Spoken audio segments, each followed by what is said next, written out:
what we are learning today to work with is consciously with this energy. Now, let me talk a little bit about prana. Okay. Everything that you see in the physical world is animated by something that is so subtle. Okay. Just because we cannot see, can you say that it doesn't exist? No, it's just that in your visual frequency, you're not able to capture that frequency. That's it. So things that you cannot see doesn't mean they don't exist. So prana is like that.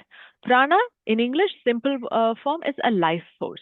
So when you want to heal, not a physical disease, all sorts of problems in your life, prana or flowing energy is prana. Okay, it's life force.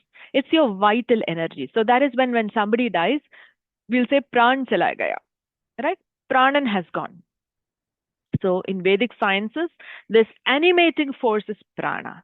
So when prana goes away from a body, what remains they call is jata. Jata is inanimate. Anything that is inanimate is jata in Sanskrit. Okay.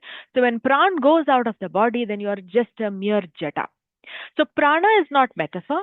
It is the intelligence behind every heartbeat. Right now, you would have had your breakfast or lunch or dinner, right? So are you consciously digesting each molecule? Now your heart is beating. What are you doing about it? Are you making sure that your heart is beating? You're breathing. Are you making sure that your or you're taking only oxygen and you're letting out not oxygen but only carbon dioxide? So prana is the intelligence in your body. That understanding is so important because we abuse our bodies, I tell you. We abuse our bodies.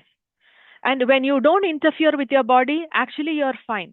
The moment with all your intelligence, you kind of mess up with all that is automated in your system, that's when disease is happening. Disease is, there is no ease of prana moving, it becomes a disease. So every act of healing the body does without your asking, isn't it? So prana is the animating principle of all life. Every culture has looked deeply, has found, and in Chinese medicine they call it qi. And in Chinese medicine they call it qi. This prana is called qi. And in Japanese they call it ki. That is why it's called reiki. It's a Japanese way of healing. And in Hawaiian tradition they call it mana.